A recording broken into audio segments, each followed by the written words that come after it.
Browns wrapping up the week of practice here ahead of their dress rehearsal game on Saturday against the Rams. And today was the day when we heard from Shedeur Sanders.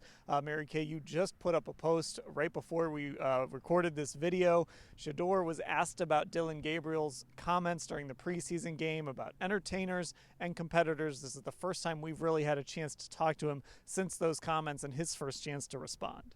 Well, I was kind of surprised. He said he actually talked to Dillon on the plane on the way home about those comments, and he asked him, was that a shot at me? And Dillon answered, no, it wasn't that. And so then Shedeur was asked, did you believe him? And he did not say yes. He said, I don't really know. I don't know what he meant. I'm not going to worry about it. Another person's words can't hurt me. So he was pretty candid about that, and I was kind of surprised. Yeah, and Ashley, I think if there was an overarching theme, it kind of goes back to that answer he gave. Like, I just don't really care what anyone's saying. I don't really care. I'm just going to take care of my business. So I was a little taken aback at not how he answered it because it was some extreme answer, but he was very honest. He was very open. I guess we should expect that from Shedeur after a few of these press conferences, that he engaged with that question. Yeah, I think, again, he just is so honest in these settings. He's a really good interview. I think that part of it I'm not surprised by, right? Every time we've gotten some time with him, he is a good interview. We come away saying, man, what a great guy for us to talk to.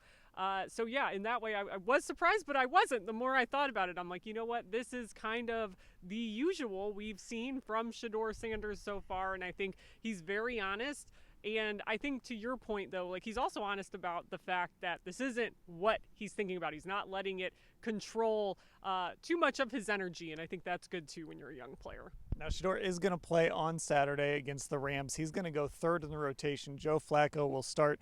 Dillon Gabriel will go second. Kenny Pickett not playing in this game because of injury. Tyler Huntley, there just might not be enough reps to go around to get him into the game. But look, Mary Kay, this is something that Browns fans should be excited about. Not just a chance to see Joe Flacco back in a Browns uniform in person, but also I know a lot of fans are very excited to see Shedeur in person as well. Yes, fans are so excited about Shedeur. I know that after that Panthers game, my emails and texts and social media were flooded with just how excited Browns fans were about what the future holds for Shedeur Sanders.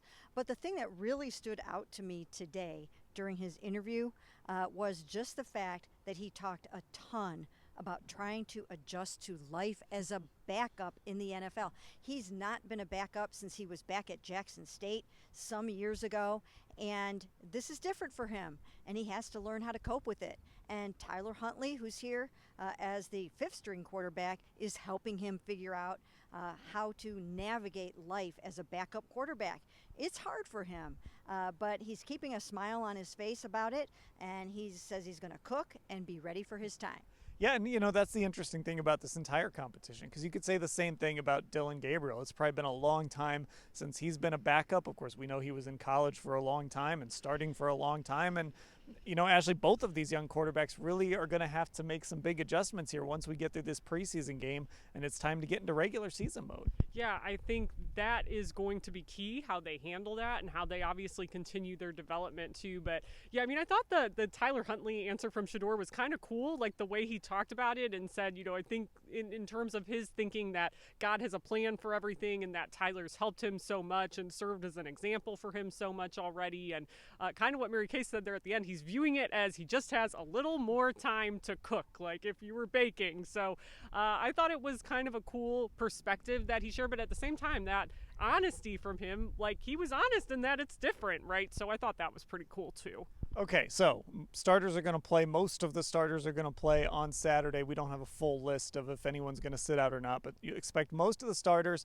about 20 to 25 snaps. Everybody's plan might be a little bit different, but Mary Kay, this is our really first chance to see these guys on the field together with Joe Flacco as the starting quarterback. What are you watching for on Saturday? Just the efficiency, the overall efficiency of the first team offense, because we have just started to see those guys really work together in total with David Njoku and now Isaiah Bond is in there some. And Sed has been injured, so we haven't seen him. He's probably not going to play.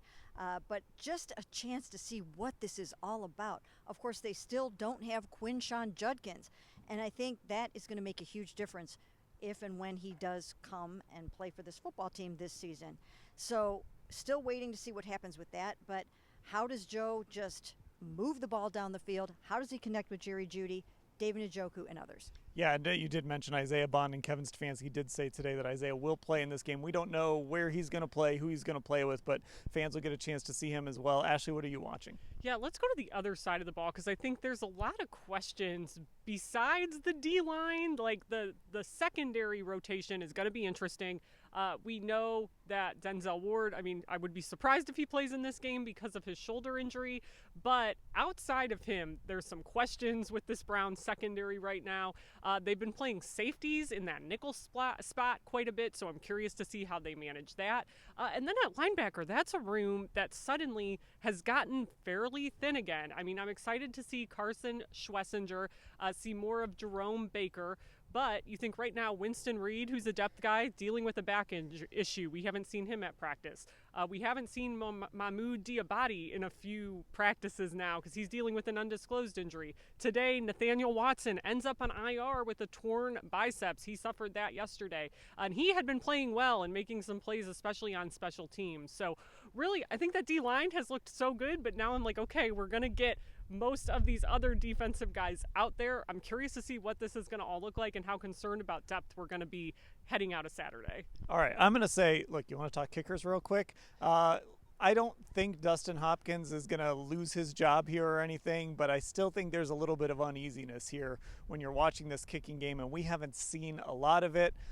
We've seen Dustin kick a little bit in the preseason games, but there's still some uneasiness around Dustin Hopkins to the point where every time he goes out there, everybody's going to stop and pay attention and analyze every little thing about this kicking game. So there's a random one for you. Watch special teams anyway, because that'll kind of tell you who's on the bubble and who might be in. But that kicking game, let's keep an eye on that on Saturday and see if we get a really good look at Dustin Hopkins kicking the football. We'll cover everything that happened today, everything that happened Saturday, all at cleveland.com/Browns.